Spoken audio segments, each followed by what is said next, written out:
എന്താണ് വിശേഷങ്ങളൊക്കെ? സുഖമായിട്ടിരിക്കുന്നല്ലോ അല്ലേ? ഇതൊരു വ്യത്യസ്തമായ ഇന്റർവ്യൂ ആയിരിക്കും. സിനിമയെ കുറിച്ച് ഒന്നും പറയാൻ പറ്റാത്ത ഒരു ഇന്റർവ്യൂ ആയിരിക്കും ഇന്ന് നമ്മളിവിടെ ചെയ്തുകൊണ്ടിരിക്കുന്നത്. നമുക്ക് ബൊഗെയിൻവില്ലിൽ തന്നെ സ്റ്റാർട്ട് ചെയ്തേക്കാം. 17-ാം തീയതിയാണ് നമ്മൾ പ്രേക്ഷകർ കാത്തിരിക്കുന്ന ആ ഒരു സിനിമ വരുന്നത്.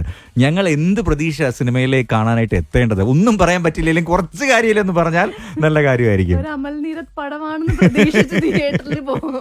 ഓക്കെ, ഇതിനകത്ത് നിങ്ങൾ 4-5 പേരാണ് മെയിനായിട്ട് വരുന്നത് അല്ലേ? അതായത് നമുക്ക് ജ്യോതിർമയ്യെ കാണാനായിട്ട് സാധിക്കുന്നു, കുഞ്ചാക്കോ ബോബനെ കാണാൻ പറ്റുന്നുണ്ട്, മറ്റൊന്ന് സൃന്ദയാണ്, പിന്നുള്ളത് ആരാണ്?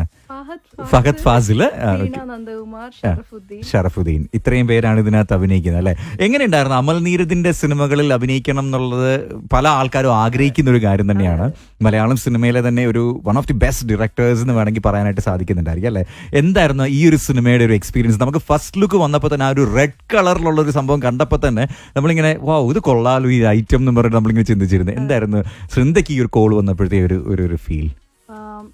ഈ പറഞ്ഞ പോലെ അമലേട്ടൻ്റെ സിനിമ ചെയ്യാന്നുള്ളത് ഒരു എനിക്ക് തോന്നുന്നു നമ്മളുടെ ഇൻഡസ്ട്രിയിൽ, മലയാള ഇൻഡസ്ട്രിയിൽ എല്ലാ ആക്ടേഴ്സിനും ഉള്ളൊരു ആഗ്രഹമായിരിക്കും ഡെഫിനറ്റ്ലി. അപ്പൊ എനിക്കിത് ഫസ്റ്റ് ഭീഷ്മപർവം ചെയ്ത് അത് തന്നെ ഒരു സന്തോഷമായിരുന്നു. ചെയ്യാൻ കിട്ടിയ അവസരം, വിളിച്ചു ചേട്ടൻ്റെ കൂടെ വർക്ക് ചെയ്യാൻ പറ്റിയത് വലിയൊരു സന്തോഷമായിരുന്നു. ബൊഗെയിൻവില്ലയിലോട്ട് കോള് വന്നത് അതിനേക്കാളും വലിയ ഒരു സിനിമ ചെയ്യണം എന്ന് ആഗ്രഹം ഉണ്ടായിരുന്നു. രണ്ടാമത്തെ സിനിമ ചെയ്യാൻ കിട്ടിയ അവസരം അത് ഭയങ്കര I M grateful for that. ഇതേപോലെ ഞാനിങ്ങനെ എന്താ ചെയ്യുക, അടുത്ത പരിപാടി ഇങ്ങനെ കേട്ട് ഇങ്ങനെ ഒന്നും ഭയങ്കര ഇൻട്രസ്റ്റിംഗ് അല്ലാത്തൊരു സമയത്താണ് അമലേട്ടൻ എന്താ പരിപാടി അടുത്തതെന്നൊക്കെ ചോദിച്ച് സംസാരിച്ച് സ്ക്രിപ്റ്റ് തന്നുവിട്ട് സ്ക്രിപ്റ്റ് വായിച്ചു കഴിഞ്ഞപ്പം ഞാൻ ആക്ച്വലി നിങ്ങളെല്ലാരും പോലെ ഭയങ്കര ക്യൂരിയസ് ആയിരുന്നു. പിന്നെ ഭയങ്കര എക്സൈറ്റഡ് ആയിരുന്നു. ഈ സിനിമയുടെ ഒരു എക്സ്പീരിയൻസ് ആണ് എൻ്റെ ഇതിലെ ടേക്ക് അവേ. ശരിക്കും അത്രയും ക്ലോസ്ലി അമലേൻ്റെ ഫിലിം മേക്കിംഗ് അത്രയും ക്ലോസ്ലി വാച്ച് ചെയ്യാൻ പറ്റുമായിരുന്നു. എൻ്റെ ഈ സിനിമയുടെ ഏറ്റവും വലിയ ഒരു ഹൈലൈറ്റ്. ഞാൻ ഇതേപോലെ ഭയങ്കര ക്യൂരിയസ് ആയിരുന്നു. ഇപ്പോഴും എനിക്കത് തിയേറ്ററിൽ കാണാനുള്ള ഒരു എക്സൈറ്റ്മെന്റിലാണ്. നിങ്ങൾ എല്ലാവരെയും പോലെ തന്നെ അങ്ങനെ ഒരു എക്സൈറ്റ്മെന്റിലാണ് ഞാൻ നിൽക്കുന്നത്. ഓക്കെ, എനിക്ക് തോന്നുന്നു ശ്രദ്ധ പല ആൾക്കാരും ചോദിക്കാൻ ആഗ്രഹിക്കുന്ന ഒരു കാര്യമായിരിക്കും. ജ്യോതിർമയ്യെ ഒരുപാട് നാളുകൾക്ക് ശേഷം നമ്മൾക്ക് ഭയങ്കര സ്വാഗോട് കൂടി ഒരു ഡാൻസ് മൂവ്സ് ഒക്കെ ആയിട്ട് പുള്ളിക്കാരിയെ കാണാൻ പറ്റിയിട്ടുണ്ടായിരുന്നു. നിങ്ങൾക്ക് ഒരുമിച്ച് കോംബോ സീൻസ് ഉണ്ടോ? നിങ്ങളെല്ലാം ഒരുമിച്ച് തന്നെയാണോ? കഥയൊന്നും പറയണ്ട, എന്നാലും കുറച്ച് അവിടുന്ന് ഇവിടുന്നൊക്കെ എന്തെങ്കിലുമൊക്കെ പറഞ്ഞാൽ കൊള്ളായിരുന്നു. ഞങ്ങൾ ഒരുമിച്ചാണ് സിനിമയില്. എനിക്ക് ഭയങ്കര സന്തോഷം ഉള്ളൊരു കാര്യമാണ് എനിക്ക് ചേച്ചിന്റെ കൂടെ വർക്ക് ചെയ്യാൻ പറ്റും. ഞാൻ ചേച്ചിന്റെ ഭയങ്കര ഫാനാണ്. പറഞ്ഞില്ല, ഞാൻ സാഗറിലെ സ്റ്റൈക്കിലെ ചേച്ചിന്റെ ഡാൻസ് ആണ്. ചേച്ചിനെ ഇടയ്ക്കിടയ്ക്ക് ഞാൻ ഷൂട്ടിന്റെ സമയത്ത് പറയാം, ചേച്ചി ഒന്ന് കാണിക്കാവുന്നോ? അത് ഭയങ്കര അടിപൊളിയായിരുന്നു. അതുകൊണ്ട് ചേച്ചിന്റെ എന്റെ വീട് അപ്പൂന്റെ ചേച്ചിന്റെ സിനിമ ക്ലോസ്ലി ഫോളോ ചെയ്യുന്ന ഒരാളായിരുന്നു. ഭയങ്കര ഇഷ്ടമാണ് ചേച്ചിനെ. അപ്പം ആസ് എ പേഴ്സൺ ചേച്ചി വളരെ അടുത്ത് നിൽക്കുന്ന ഒരാളാണ് എൻ്റെ ലൈഫിൽ. അത്രയും ക്ലോസ്ലി അത്രയും ഇതുള്ള ആളാണ്. അപ്പം ചേച്ചിൻ്റെ കൂടെ ആക്ട് ചെയ്യാന്നുള്ളത് ഭയങ്കര അടിപൊളിയായിരുന്നു. നിങ്ങൾക്ക് ജ്യോതിർമയി ഇതേപോലെ നെവർ സീൻ ബിഫോർ ജ്യോതിർമയിനെ കാണാം. ആണല്ലേ? അടിപൊളി. എന്നാലും ഞാൻ ഈ കൂടുതൽ കഥകളൊന്നും ചോദിക്കുന്നില്ല. അത് എന്താ പറയുന്നത്, സ്പോയിലർ അലേർട്ടൊക്കെ കൊടുത്തിട്ട് വേണം നമ്മളിത് ചെയ്യണം. അതുകൊണ്ട് നമുക്കത് വേണ്ട. എന്നാലും ഞാൻ ചോദിക്കുകയാണ്, സൃന്ദനെ ആദ്യം കാണുമ്പോൾ ആൾക്കാർ ഏറ്റവും അധികം റിലേറ്റ് ചെയ്യുന്നുണ്ടാവുക മേക്കപ്പ് കുറച്ച് കൂടിപ്പോയോ എന്നുള്ള ആ ഒരു ഡയലോഗ് എന്നായിരിക്കും സ്റ്റാർട്ട് ചെയ്യുന്നുണ്ടായിരിക്കും. ഇപ്പോഴും ആ ഒരു മെമ്മറി മനസ്സിലുണ്ടോ? ആ ഒരു സിനിമ എന്താണ് സൃന്ദയുടെ ലൈഫിൽ നിന്ന് പറയാമോ? ആ സിനിമ എൻ്റെ ലൈഫിനെ തന്നെ വേറെ രീതിയിൽ സിനിമയോട് എനിക്ക് ഭയങ്കര ഒരു ബ്രേക്ക് വന്ന ഒരു ഇതാണ്. എന്നെ ഓഡിയൻസ് ആയിട്ട് ഏറ്റവും റിലേറ്റ് ചെയ്ത് തുടങ്ങിയ ഒരു സിനിമയാണ്. അത്രയും ഞാൻ എന്നെ പ്രേക്ഷകർക്ക്, അതായത് സിനിമ കാണുന്ന ആളുകളിലോട്ട് ഞാൻ എത്തിയ എൻ്റെ ഒരു കഥാപാത്രമാണ്. അപ്പൊ സുശീല എൻ്റെ ഫോറെവർ ക്ലോസ് ടു ഹാർട്ട് കഥാപാത്രമാണ്. അതേപോലെ തന്നെ അന്നേ റസൂല ഫാസിൽ. ബിക്കോസ് ഈ പറഞ്ഞ പോലെ മേക്കപ്പ് കൂടുതലാണെന്ന് പറയുന്ന പോലെ ചെല്ലിക്കാടിക്കാവുന്ന എന്നോട് ഇതിപ്പോ ഈ പറഞ്ഞ ഈ 2 സിനിമകളും ഇപ്പൊ ഈ അടുത്തിറങ്ങിയ സിനിമ പോലെയാണ് എൻ്റെ അടുത്ത് ഇപ്പോഴും ആളുകൾ കാണുമ്പോൾ സംസാരിക്കുന്നത്. ഭയങ്കര സന്തോഷമാണ്. ഈ 2 ക്യാരക്ടേഴ്സിനെ നമ്മൾ എടുക്കുകയാണെങ്കിൽ സുശീലയ്ക്ക് വലിയൊരു ഒരു വൈഡ് ഒരു അക്സെപ്റ്റൻസ് കിട്ടി. അന്നയും റസൂലും വേറൊരു ജോണറിൽ പെടുന്നൊരു പടമായിരുന്നു. മനസ്സിൽ ഏറ്റവും ഫേവറേറ്റ് ആരാ? ഇവർ 2 പേരെയും ഫേവറേറ്റ് ആയിരിക്കും. എങ്കിൽ പോലും ഏതെങ്കിലും ഒന്ന് ചൂസ് ചെയ്യാനായിട്ട് പറയുകയാണെങ്കിൽ സൃന്ദ ഏതായിരിക്കും ആദ്യം ചൂസ് ചെയ്യുന്നത്? കണ്ണടച്ചിട്ട് ഒരാളെ പിക്ക് ചെയ്യാന്ന് പറഞ്ഞു കഴിഞ്ഞാൽ അതേപോലെയാണ്. രണ്ട് സിനിമ എനിക്ക് രണ്ട് തരത്തിലുള്ള എക്സ്പീരിയൻസ് ആയിരുന്നു. അന്നേ റസൂലും കുറച്ചും കൂടി വേറെ രീതിയിൽ എനിക്ക് സിനിമ വേറെ രീതിയിൽ മനസ്സിലാക്കാനും സിനിമ വേറെ രീതിയിൽ എക്സ്പ്ലോർ ചെയ്യാൻ സിനിമയിലോട്ടുള്ള ആൾക്കാരൊക്കെ എന്നെ കൂടുതലും ശ്രദ്ധിച്ചത് അന്നേ റസൂലും കഴിഞ്ഞിട്ടാണ് ഈ പറഞ്ഞ പോലെ 1983 വരുന്നത്. അപ്പം അന്നേ റസൂലും ഓപ്പൺഡ് മൈ വേറെ രീതിയിലുള്ള എൻ്റെ ഒരു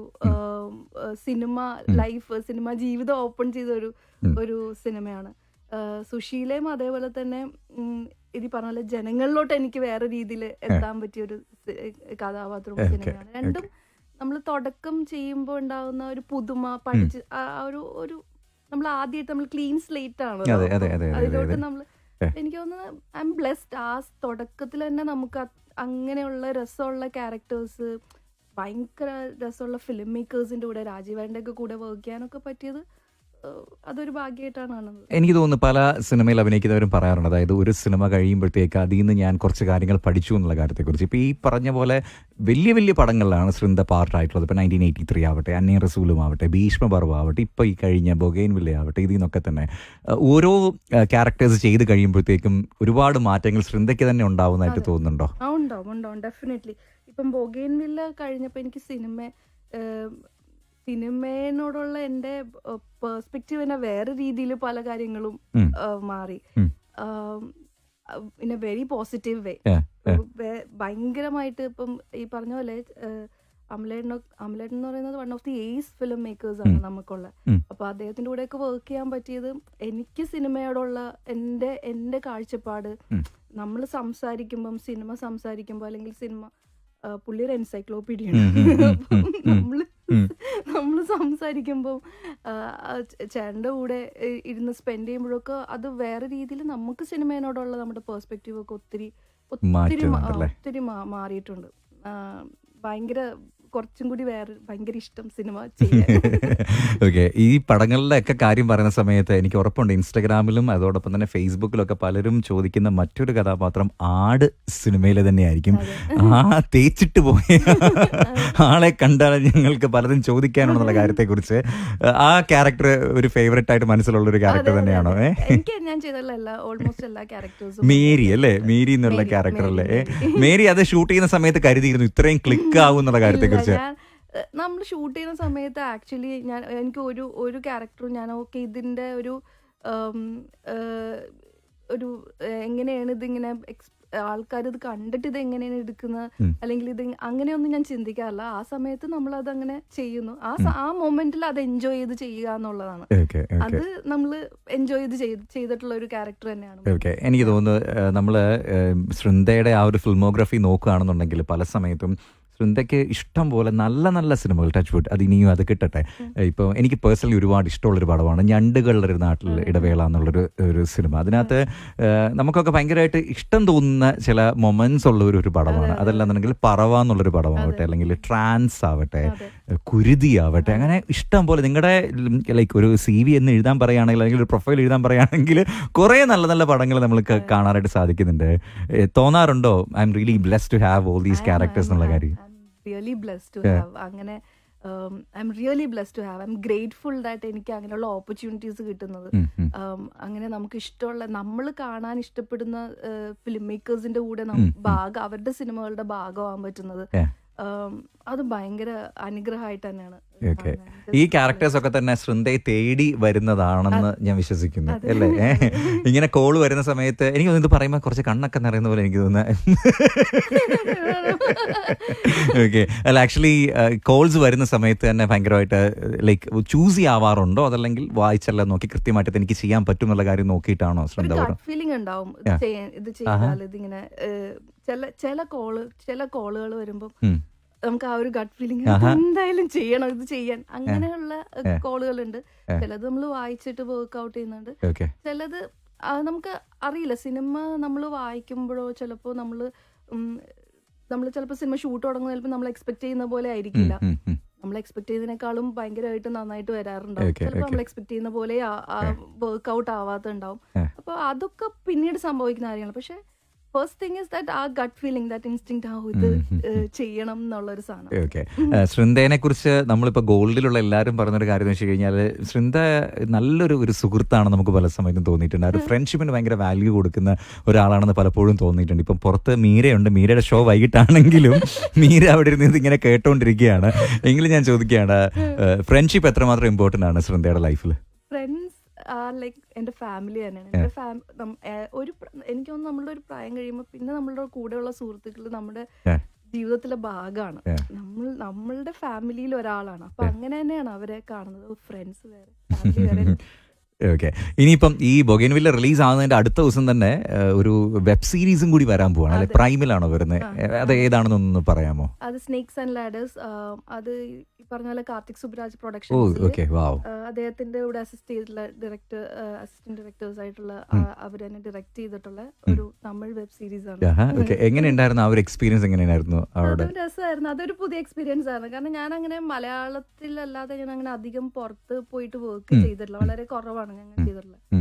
അപ്പം പക്ഷെ എനിക്ക് ഈ വെബ് സീരീസ് ചെയ്യുന്ന സമയത്തും എനിക്ക് ഓൾമോസ്റ്റ് അവിടെ ഉള്ളവരെയൊക്കെ അത്യാവശ്യം അറിയുന്ന ആൾക്കാരാണ്. അതുകൊണ്ട് തന്നെ എനിക്ക് അങ്ങനെ വേറൊരു ഇൻഡസ്ട്രി പോയി വർക്ക് ചെയ്യുന്ന ഒരു ഫീൽ ഉണ്ടായിരുന്നില്ല. പിന്നെ പിള്ളേരാണ് ഇതിൽ മെയിൻ ക്യാരക്ടേഴ്സ്, പിള്ളേരാണ്, കുട്ടികള്. അപ്പം അതൊരു രസമായിരുന്നു പിള്ളേരുടെ കൂടെ വർക്ക് ചെയ്യാൻ. നമ്മൾ കൊടൈക്കനാല് ഭയങ്കര തണുപ്പുള്ള സമയത്താണ് നമ്മള് ഷൂട്ടൊക്കെ ചെയ്തത്. അപ്പം അതൊരു വേറെ പുതിയ എക്സ്പീരിയൻസ് ആയിരുന്നു. അതും ഭയങ്കര ഒരു ഞാൻ അങ്ങനത്തെ ഭയങ്കര ഡിഫറെന്റ് ആയിട്ട് ഭയങ്കര പെർഫോമൻസ് അങ്ങനെ എനിക്ക് പറയാൻ അറിയില്ല. പക്ഷെ ഞാൻ അങ്ങനത്തെ ക്യാരക്ടർ ചെയ്തിട്ടില്ല. അപ്പൊ അതിന് തന്നെ ഒരു ഫ്രഷ്നെസ് ഉണ്ട്. അതില് എന്താ വെബ് സീരീസിന്റെ പേര്? Snakes and ladders. Snakes and ladders അല്ലേ? ഓക്കെ. അടിപൊളി. അത് ഇപ്പം 18 റിലീസാണ്. അപ്പൊ ഈ രണ്ടും അടുപ്പിച്ച് വരികയാണ്. ബൊഗൈൻവില്ല വരുന്നു, അത് തിയേറ്റേഴ്സിലാണ് റിലീസ് ആകുന്നത്. കണ്ടോ പടം? എന്തേലും അറിഞ്ഞോ അതിന്റെ എന്താണ് ഇതിന്റെ ഫൈനൽ പ്രൊഡക്റ്റ് ഒക്കെ? ആരെങ്കിലും കണ്ടവരെന്തെങ്കിലും പറഞ്ഞോ? ഫൈനൽ പ്രൊഡക്റ്റ് ബൊഗൈൻവില്ലയുടെയും അതോടൊപ്പം തന്നെ പറയൂ, ഞങ്ങൾക്ക് എക്സ്ക്ലൂസീവ്. ഞങ്ങൾ ആക്ച്വലി റിലീസ് ചെയ്യുമ്പോൾ എനിക്കൊന്ന്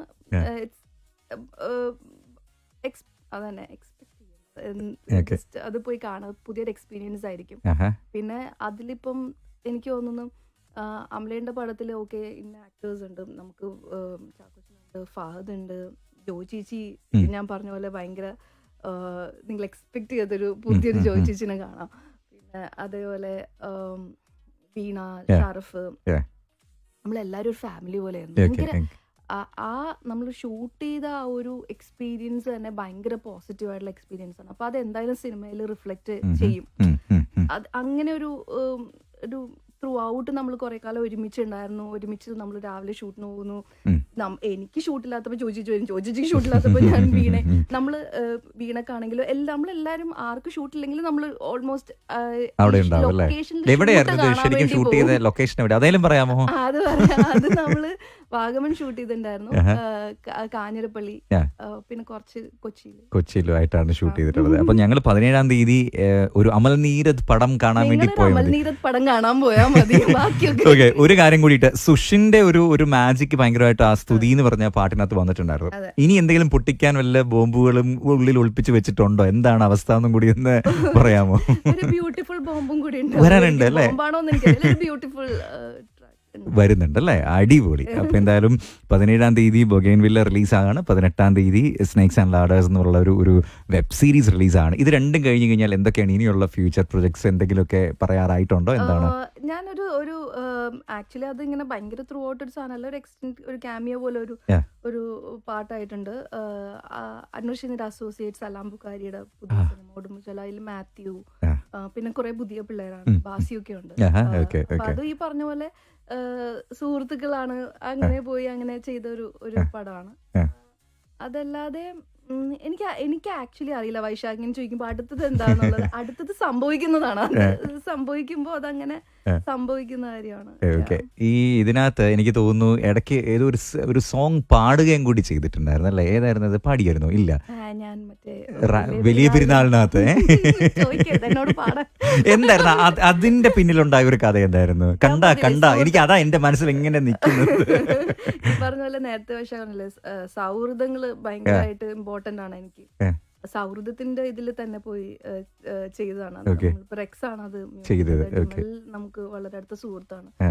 അപ്പം പിന്നെ ബാസിയായിരുന്നു കൂടെ ഉം, ഇത് ചെയ്തത്. അപ്പൊ അത് ഞാൻ പറഞ്ഞില്ല, ആ എനർജിയിൽ ആ ഫ്രണ്ട്ഷിപ്പ് അല്ലെങ്കിൽ ആ ഒരു സൗഹൃദത്തിന്റെ ആ എനർജിയിൽ പോയി ചെയ്യുന്നതാണ് അതങ്ങനെ.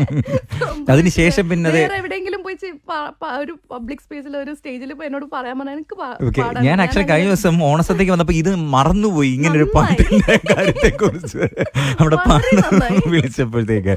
ഓക്കെ, എന്തായാലും ഒരുപാട് സന്തോഷം ശൃന്ദ, കുറെ കാര്യങ്ങളൊക്കെ പറഞ്ഞു. അപ്പം ഇനിയും ഒരുപാട് നല്ല നല്ല കഥാപാത്രങ്ങൾ ചെയ്ത് നമ്മുടെ മനസ്സിൽ എന്നും നിലനിൽക്കട്ടെ എന്ന് മാത്രം ഞങ്ങൾ വിഷ് ചെയ്യുകയാണ്. അപ്പോൾ ഗോൾഡ് FM-ന്റെ പ്രിയപ്പെട്ട ലിസണേഴ്സിനടുത്ത് എന്താ പറയാനുള്ളത്? ബൊഗൈൻവില്ല കാണാൻ, സ്നേക്സ് ആൻഡ് ലാഡേഴ്സ് കാണാൻ വരുന്നവർ എന്തൊക്കെ പ്രതീക്ഷിക്കണം? എന്താണ് ശൃന്ദയിൽ നിന്ന് അവർ കാണേണ്ടത്? എന്നിൽ നിന്ന് സിനിമ കണ്ടാൽ മതി, നിങ്ങൾക്ക് ഇഷ്ടപ്പെട്ടാല് സന്തോഷം.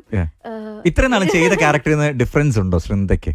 അതായത് കുറെ ലൈക്ക് ഒരു ഫാമിലി ഒക്കെ ആയിട്ടാണ് ചെയ്തിരുന്നത്, പക്ഷെ എങ്കിൽ പോലും ഇതും ഇപ്പൊ ഇതിൽ നിങ്ങൾ അപ്പിയറൻസിലാണെങ്കിലും അല്ലെങ്കിൽ അങ്ങനെ ഭയങ്കര ഡിഫറെന്റ് ആണോ എന്ന് വെച്ച് കഴിഞ്ഞാല് അതിൽ ചില എലമെന്റ്സ് ഉണ്ട് ഞാൻ ഇതുവരെയും ചെയ്യാത്ത പുതിയ കാര്യങ്ങൾ. അപ്പൊ അത് അതാണ് പറഞ്ഞത്, അതൊരു ഫിലിം മേക്കർ നമ്മളെ കാണുന്നതും നമ്മളെ കൊണ്ട് ചെയ്യിപ്പിക്കുന്നതും ഭയങ്കര ഒരു രസമുള്ള കാര്യമാണ്. അങ്ങനെയുള്ള ഫിലിം മേക്കേഴ്സിന്റെ കൂടെ വർക്ക് ചെയ്യാന്നുള്ളതാണ് എന്റെ ആഗ്രഹം. അപ്പം ഞാൻ അതാണ് മാനിഫെസ്റ്റ് ചെയ്യുന്നതും. അപ്പം അത് പ്രേക്ഷകർക്ക് എന്തായാലും കാണാൻ പറ്റും ഡെഫിനറ്റ്ലി. പിന്നെ ഇത് ഒരു Dubai is always kind to me. Like എനിക്ക് ഇവിടെ വരുമ്പം നാട്ടിൽ നിന്ന് നമ്മളിവിടെ വരുമ്പം ഇവിടെയുള്ള ആളുകൾ ഭയങ്കര സ്നേഹത്തിലാണല്ലോ. പ്രത്യേകിച്ച് നമ്മൾ ചെയ്യുന്ന സിനിമകളിൽ പറഞ്ഞ പോലെ എൻ്റെ അടുത്ത് മംഗ്ലീഷിലെ ക്യാരക്ടേഴ്സ് പറഞ്ഞിട്ട് പറയും. ഇതുപോലെ ഭീഷ്മപർവം എൻ്റെ എല്ലാ ക്യാരക്ടേഴ്സിന്റെയും പേരെടുത്ത് പറഞ്ഞ് നമ്മളോട് സംസാരിക്കുന്നവരാണ്. അത് ഭയങ്കര സ്നേഹമാണ്, നമുക്കും സന്തോഷമാണ്, മനസ്സെന്ന് അറിയും. അപ്പം ബൊഗൈൻവില്ലയും നിങ്ങൾക്ക് ഇഷ്ടപ്പെടും.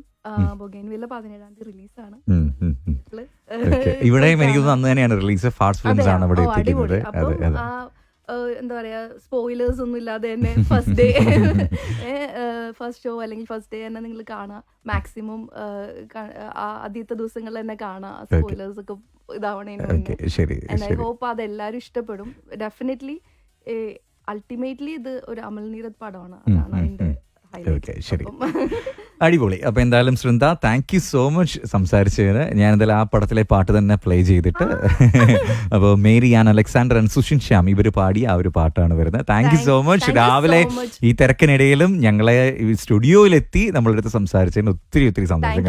Thank you so much. I am really grateful. And പോയി സിനിമ കാണുക എല്ലാവരും. വൈശ കണ്ടിട്ട് എന്നോട് പറയാം വർക്ക് ആവാത്ത എന്താണെന്നുള്ളത് പറയാം. അതിപ്പോ ഞാൻ നെക്സ്റ്റ് ടൈം അത് വർക്ക്ഔട്ട് ചെയ്യാം. അതേ എനിക്ക് ചെയ്യാൻ പറ്റത്തുള്ളൂ. പക്ഷെ ഐ ഹോപ്പ് എല്ലാവർക്കും ഇഷ്ടം. Thank you so much.